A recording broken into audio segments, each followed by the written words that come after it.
कराची में लश्कर-ए-तैयबा की रैली में लश्कर के आतंकवादी और आतंकवादियों की जुबान पर मोदी मोदी मोदी मोदी। बस चंद घंटों पहले कराची में लश्कर का मंच सजा। कैमरे पर 10 या 20 नहीं 50 आतंकवादी। पहले एक ने माइक पकड़ा तो जहर उगला, फिर दूसरे ने माइक पकड़ा, उसने भी जहर उगला, फिर तीसरा आया, फिर चौथा आया, फिर पांचवा आया, फिर छठा आया, फिर सातवां आया और लश्कर के इन सारे आतंकवादियों ने हिंदुस्तान को धमकाना शुरू कर दिया, मोदी को चैलेंज करना शुरू कर दिया। 8वां, 9वां, 10वां कराची में भरे बाजार, बीच सड़क पर लश्कर के जितने आतंकी आए सबने एक ही टेप बजाया, हर लाइन में हिंदुस्तान को धमकाया।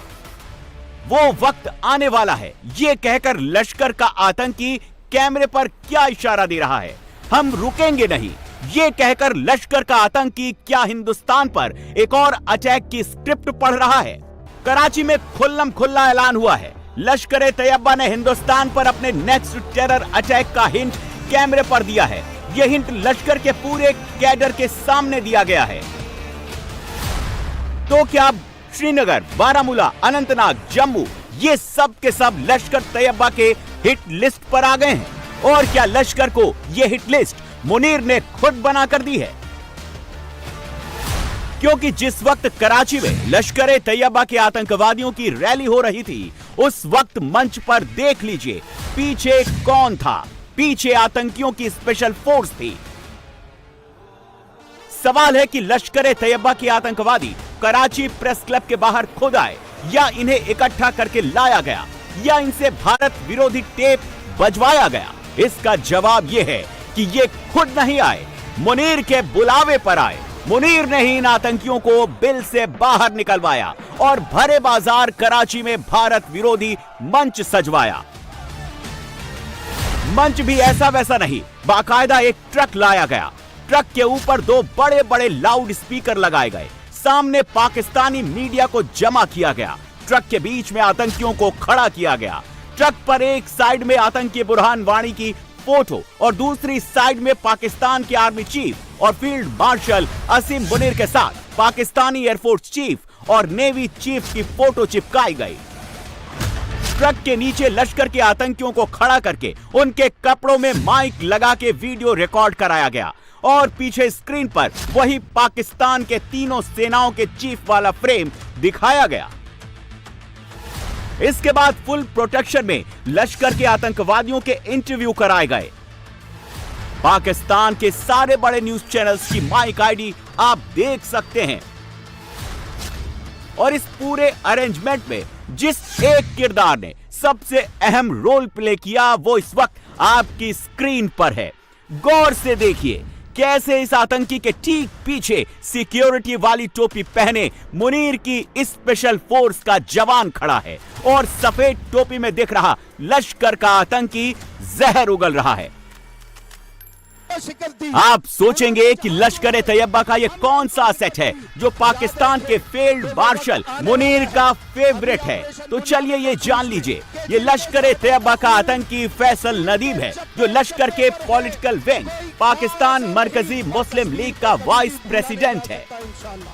लश्कर का आतंकी फैसल नदीम न सिर्फ हाफिज सईद का करीबी है बल्कि लश्कर के टेरर एक्टिविस्ट का ऑपरेटर भी है। पाकिस्तान के सिंध प्रांत में यूएस डिपार्टमेंट ऑफ ट्रेजरी ने फैसल नदीम को ग्लोबल टेररिस्ट के लिस्ट में डाल रखा है। यह पाकिस्तान के सिंध प्रांत में लश्कर का चीफ रह चुका है और कुछ दिनों पहले ही इसी फैसल नदीम ने खुद कैमरे पर कबूल किया है कि पाकिस्तान की एस्टेब्लिशमेंट यानी वहां की आर्मी, वहां का फील्ड मार्शल मुनीर न सिर्फ लश्कर को खुलकर सपोर्ट करता है बल्कि लश्कर की पॉलिटिकल विंग पाकिस्तान मरकजी मुस्लिम लीग को भी समर्थन देता है। मुनीर ने अब इसी फैसल नदीम को कराची में भारत के खिलाफ जहर उगलने का टास्क सौंपा है और लश्कर के इस आतंकी ने मुनीर का यह काम खुल्लम खुल्ला बिना किसी रोक टोक के किया है। पाकिस्तान की सेना और लश्कर का यह टेरर कनेक्शन अब पूरी तरह से एस्टैब्लिश हो चुका है। और इसका सबूत भी लश्कर-ए-तैयबा के इसी कराची वाली रैली में कैमरे में दिख गया, क्योंकि जिस वक्त लश्कर के आतंकी भारत पर हमले की धमकी दे रहे थे और सामने की ओर बैठे लश्कर के कैडर चुपचाप ट्रक पर सवार आतंकियों को सुन रहे थे, उन्हीं कैडर के ठीक पीछे एक पोल पर जो पोस्टर लगा हुआ था, उसके नीचे बुरहान वानी की फोटो और उसके ठीक ऊपर पाकिस्तान के आर्मी चीफ आसिम मुनीर की तस्वीर थी। यानी कराची प्रेस क्लब के बाहर लश्कर के आतंकी खुद नहीं आए थे, उन्हें लाने वाला मुनीर था। मुनीर ने हाफिज सईद को पहले ही ब्रीफिंग दे दी थी, तभी तो आतंक की इस रैली में जमकर हाफिज सईद का नाम लिया गया, उसे पाकिस्तान का हीरो बताया गया। कराची में सिर्फ हाफिज का करीबी फैसल नदीम ही नहीं आया, इस रैली में लश्कर का एक और आतंकी दिखा जो ट्रक पर फैसल नदीम के लेफ्ट हैंड साइड पर खड़ा था। इस आतंकवादी का नाम है नदीम अवान। ये कहने को सेंट्रल मुस्लिम लीग कराची का अध्यक्ष है, लेकिन लश्कर की कोर टीम का सदस्य है। और ये लश्कर के इस वीडियो में साफ साफ क्लियर है, फैसल नदीम और नदीम अवान साथ साथ एंटी इंडिया पर्चा लेकर सड़कों पर दिखाई दिए हैं। लश्कर की इस रैली को सिर्फ मुनीर का अप्रूवल नहीं था, पाकिस्तान का पूरा पॉलिटिकल क्लास चंद घंटे पहले लश्कर-ए-तैयबा की इस रैली में इनवाइटेड था। और ये सोमवार को ही मीटिंग की इन तस्वीरों से साबित हो जाता है, जब लश्कर ने कराची वाली रैली से ठीक पहले एक मीटिंग बुलाई और इस मीटिंग में पाकिस्तान पीपुल्स पार्टी से लेकर पाकिस्तान की जमाती हुर्रियत, दूसरी सियासी जमातों के लोग और पाकिस्तानी फौज के ऑफिशियल्स इनवाइटेड थे। और यहीं पर लश्कर-ए-तैयबा के आतंकियों ने कराची वाली रैली की पूरी प्लानिंग की, बाकायदे कैमरे पर आकर बताया कि लश्कर ने कश्मीर में क्या किया और लश्कर आगे क्या करने वाला है। लश्कर-ए-तैयबा के आतंकवादी बदला लेने की धमकी दे रहे हैं, कश्मीर को पाकिस्तान की रेड लाइन बता रहे हैं, लेकिन अंदर ही अंदर बहुत घबरा रहे हैं। और इन आतंकवादियों की घबराहट की दो बड़ी वजह हैं। Number 1 Bilawal Bhutto, number 2 Hina Rabbani Khan. कुछ घंटों पहले बिलावल के एक बयान के बाद लश्कर के कैंप में पैनिक मच गया। हाफिज सईद को लगने लगा कहीं उसे भारत को सौंपने की तैयारी तो नहीं हो रही। और अब पाकिस्तान की ही पूर्व विदेश मंत्री हिना रब्बानी खान ने अल जजीरा के एक इंटरव्यू में ये कहकर लश्कर में मोदी का डर बिठा दिया है, पाकिस्तान में एक नहीं हजारों अब्दुल रऊफ जैसे चेहरे मौजूद हैं। वही अब्दुल रऊफ जो भारत के ऑपरेशन सिंदूर के बाद मारे गए आतंकियों के जनाजे में फातिया पढ़ रहा था और उसके पीछे मुनीर की फौज सिर झुकाए खड़ी थी।